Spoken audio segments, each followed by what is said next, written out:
Bismillah. Assalamualaikum warahmatullahi wabarakatuh.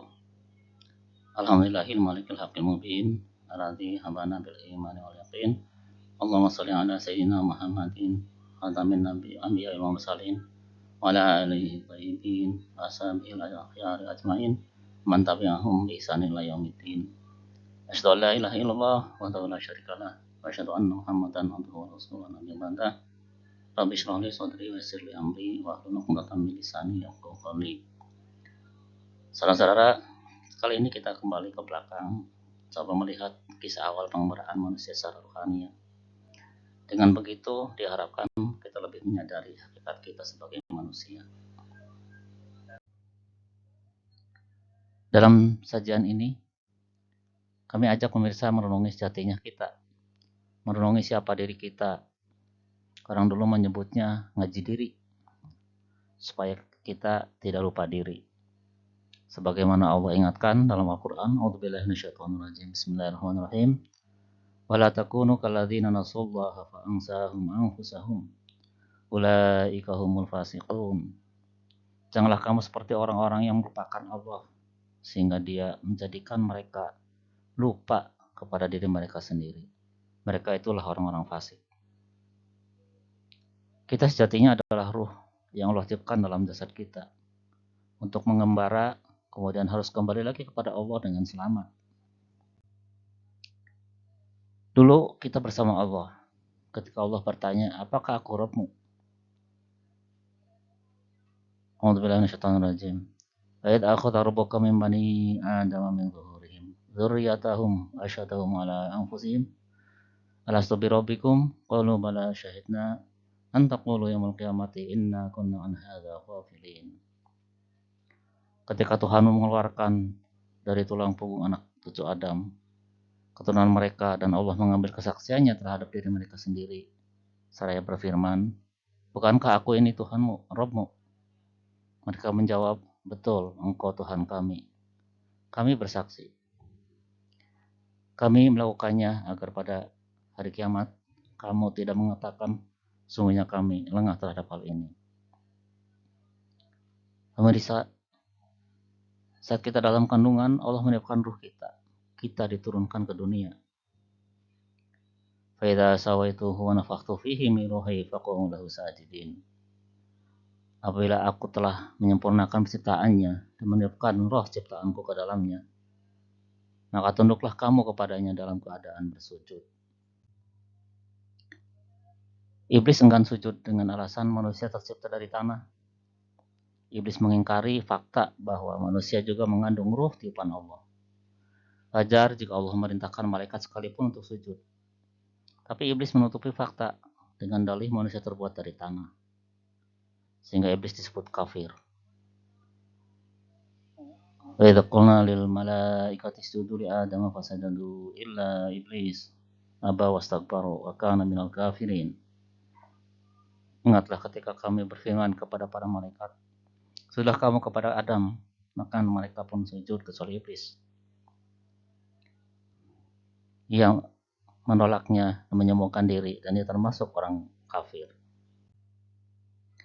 Tapi kalau ruh kita masuk jasad kita, mulailah ruh terkurung jasad.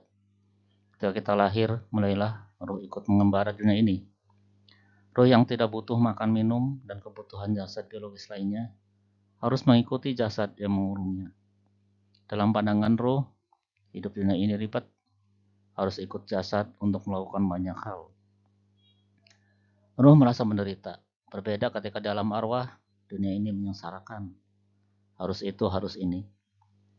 Nangislah ruh, dan tangisan itu juga diikuti tangisan kita sebagai bayi yang baru lahir. Sejatinya kita itu ya ruh yang Allah tiupkan dalam jasad kita. Itulah sejatinya kita, hakikat kita. Mengapa? Ya karena jasmani isi hanya dari tanah yang sebentar lagi kembali jadi tanah lagi. Ruh kita itulah yang kembali lagi pada Allah. Ruh yang semula bersih harus kembali dalam keadaan suci agar layak menempati tempat yang suci. Jika tidak, ruh harus bersih-bersih dulu, membakar kotoran dulu di neraka. Itulah sebabnya kita wajib menjaga kesucian ruh kita dengan cara terus menyucikan rohani kita. Pemirsa, dalam pengembaraan dunia, bersama jasad, ruh ikut mengembara dunia ini. Tapi kita mengemban banyak tugas dan amanah. Tidak sekedar mengembara tanpa makna, kita harus jadi apa sesuai profesi kita.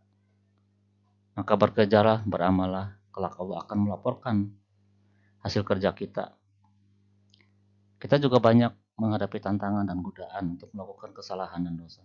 Disitulah roh kita itu ikut serta menentukan tindakan kita. Maka pantaslah roh kita sebut sebagai pilot. Roh kita ikatnya seperti pilot yang menentukan arah pesawat terbang. Roh yang dilengkapi akal dan nafsu mempunyai kemampuan menentukan arah hidup manusia, memutuskan suatu dalam berpikir dan bertindak. Roh ikut bertanggung jawab atas segala yang kita lakukan. Amal buruk akan membuat ruh yang aslinya bersih jadi kotor, dan amal baik akan membersihkan ruh. Secara fitrah, ruh itu aslinya ya suci. Tapi akibat ikutan jasmani yang kotor, banyak dosa, ruh kita jadi ikut kotor. Dunia yang mulanya membuat ruh kita takut, kini terasa mempesona. Ruh jadi tambah kotor, lupa sama asalnya. Padahal ruh harus kembali pulang ke asalnya dalam keadaan kembali bersih. Saudara, ruh yang lama lupa ke asalnya, ibarat bayi yang lama tidak menyusu ke ibunya. Ruh menjadi lapar, gersang, terjadilah goncangan batin. Untuk bisa kembali tenang, ruh harus mudik ke asalnya, kembali ke habitatnya, menengok kampung halamannya dengan cara mengingat Allah. Dalam Al-Quran Allah berfirman, alladzina amanu wa tatma'innu qulubuhum bi dzikrillah. Ala bi dzikrillah tatma'innul qulub. Yaitu orang-orang yang beriman dan hati mereka menjadi tentram dengan mengingat Allah. Ingatlah bahwa hanya dengan mengingat Allah, hati akan selalu tentram. Jadi pemirsa, dzikir itu hakikatnya mudik, menengok Allah, memberi makan ruh ibarat bayi yang menyusui ibunya. Pemirsa, materi akan mencintai materi. Jasad kita yang terbuat dari tanah bersifat materi. Fitrahnya ya cinta materi. Ruh kita sibuk meladeni jasad kita yang cinta materi. Sehingga ruh kita makin lupa kepada asalnya. Makin tenggelam ke dalam gemerlapnya dunia. Ruh kita bermandikan lumpur dunia. Padahal Allah mengatakan, ya ayyuhalladzina amanu la tulhikum amwalukum wala auladukum an dzikrillah. Amma yaf'al dzalika faulaika humul khasirun. Wahai orang-orang yang beriman, janganlah harta bendamu dan anak-anakmu membuatmu lalai dari mengingat Allah. Siapa yang berbuat demikian, mereka itulah orang-orang yang merugi. Saudara seiman, disinilah pentingnya ibadah. Memarikan ruh kita supaya bersih. Sayangnya, kebanyakan mandi kita asal-asalan, sehingga tidak mampu membersihkan ruh kita, sementara setiap hari kita terus mengotori ruh kita.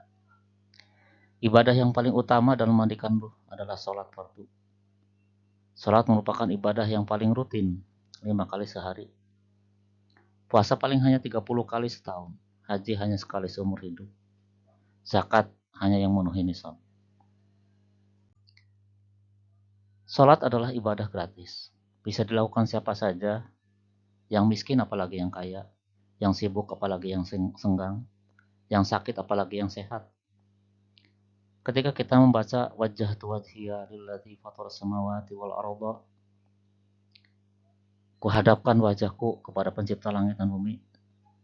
Coba kita ingat, coba kita pikir apa yang terlintas dalam pikiran kita. Wajah fisik atau wajah ruhani. Terbang kemana ruhani kita? Atau kita kembali kemana misalnya? Seharusnya wajah ruhani yang terbang ke alam ruh, ke kampung halamannya, ke habitatnya. Binatang yang dikembalikan ke habitatnya seolah mendapat energi baru, mendapat kesegaran baru. Begitu pula bayi yang dikembalikan ke ibunya, disusui ibunya mendapat energi baru. Begitulah seharusnya sholat kita dapat menyegarkan rohani kita. Ibarat bayi yang kelaparan, yang kenyang disusui ibunya. Energi positif yang didapatkan ruh setelah mudik dapat menghancurkan energi negatif, kotoran yang melekat dalam rohani kita. Karena tidak akan bisa bercampur yang positif dengan yang negatif, yang hak dengan yang batil. Ketika kita mudik, ada rasa rindu bertemu orang tua kita. Saat tiba di kampung halaman, ada rasa bahagia karena kerinduan terobati. Dalam mengobati kangen, kita banyak bercengkrama. Tidak terasa waktu habis berjam-jam. Begitu seharusnya ketika sholat, kita mencurahkan rasa kangen, berdialog dengan Allah. Dalam hadis, Allah jadikan Al-Fatihah sebagai media dialog antara hamba dengannya. Sholat yang demikianlah yang dapat memberi nutrisi rohani kita, mengobati rohani kita, membersihkan rohani kita, menjadikan hati kita qalbun salim, sehingga bisa mudik dalam keadaan bersih. Insya Allah masuk tempat yang suci. Dalam satu hadis diriwayatkan, telah menceritakan kepada kami Ibrahim bin Hamzah berkata, telah menceritakan kepadaku Ibnu Abu Hasim dan Ad-Darawardi dari Yazid, yakni Ibnu Abdullah bin Al-Hadi dari Muhammad bin Ibrahim dari Abu Salamah bin Abdullah dari Abu Hurairah, bahwa ia mendengar Rasulullah SAW bersabda, bagaimana pendapat kalian seandainya ada sungai di depan pintu rumah salah seorang dari kalian, lalu dia mandi 5 kali setiap hari? Apakah kalian menganggap masih ada kotoran yang tersisa padanya? Para sahabat menjawab, tidak akan ada yang tersisa sekalipun kotoran padanya. Lalu beliau bersabda, seperti itu pula dengan salat 5 waktu. Dengannya Allah akan menghapus semua kesalahan. Hadis riwayat Bukhari Muslim. Namun jika salatnya tidak demikian, begitu mengangkat tangan, takbiratul ihram, pikiran kita terbang kembali ke tempat kerja. Tidak terasa sampai tiba salam, maka sholat kita tidak ada manfaatnya bagi rohani kita. Sholat yang demikian tidak berhasil membersihkan kotoran rohani kita. Jika dibiarkan seperti ini sampai akhir hayat kita, maka kita kembali dalam keadaan kotor. Rohani kita belum layak masuk tempat suci, kampung halaman. Artinya rohani kita harus mandi dulu di neraka. Naudzubillah. Itulah sebabnya Allah mengingatkan, fawailul lil musallin alladzina hum an salatihim sahun. Celakalah orang-orang yang melaksanakan sholat yang lalai terhadap sholatnya. Renungkanlah hal ini, saudara, mumpung masih ada kesempatan. Sebagai penutup, itu semua yang kami sampaikan, yang benarnya tentu dari Allah. Untuk itu, tolong sebarkan supaya ikut mendapatkan pahala. Yang salahnya tentu karena kebodohan saya, untuk itu tolong perbaiki. Semoga Allah menjaga iman dan Islam kita di jalan yang Allah ridhoi. Semoga bermanfaat. Bila taufiq wal hidayah. Wassalamualaikum warahmatullahi wabarakatuh.